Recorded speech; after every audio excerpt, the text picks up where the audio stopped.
Okey, Assalamualaikum Ben. Hari ni kita berada di Labu. Okey, Labu Negeri Sembilan.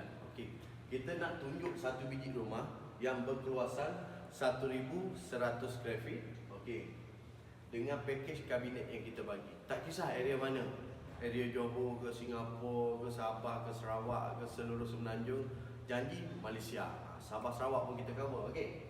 Untuk yang ni, dia cara pembayaran dia installment. Okey, installment. Tapi kita bukan credit card ke apa. Installment kita kemudahan asas. Okey, bayar deposit 40%, 60% lagi tu installment. Tak kisah dalam masa 1 tahun ataupun 2 tahun. Okey.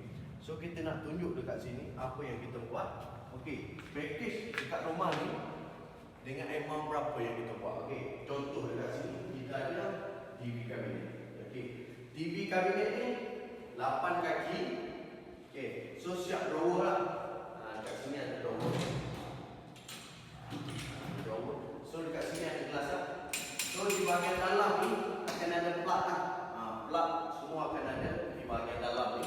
Okey, nampak Okey, so kita tak nak buat video ni panjang sangat. Okey, dekat area sini akan ada kitchen cabinet. Okey, kitchen cabinet ni berkuasaan 14 kaki.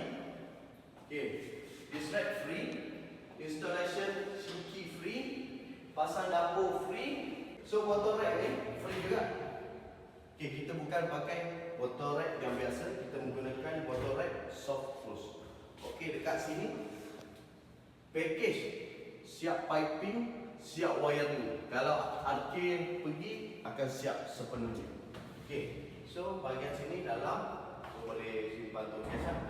Okey, pintu 360 darjah 360. Okey, so yang ni dah kita over bahagian sini. Sini pun sama soft close. Okey, ada compartment di bahagian atas. Ni atas ada. So bahagian sini pun sama dengan compartment dengan cantik. Wow nya dia. Okey, so sini pun sama. Okey, siapa yang nak komen nak dekat bawah dengan harga 26,000 saja. Bilik belum. Ni bilik.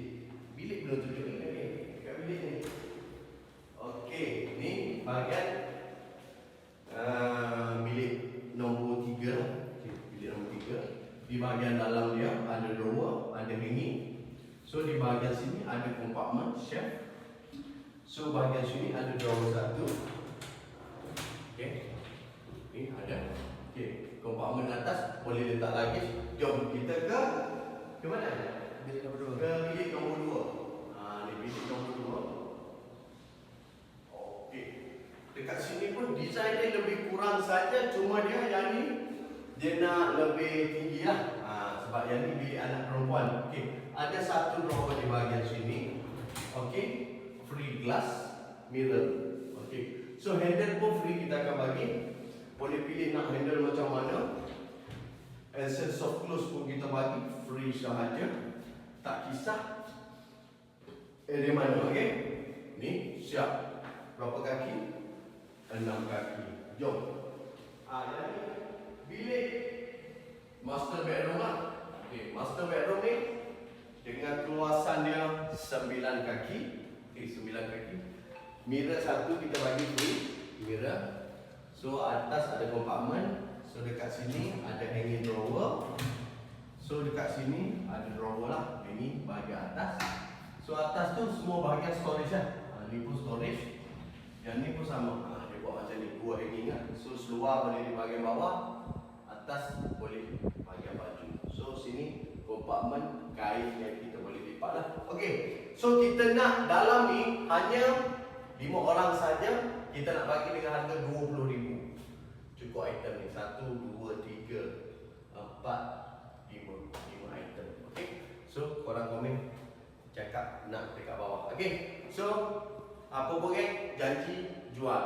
Like, comment, follow, share.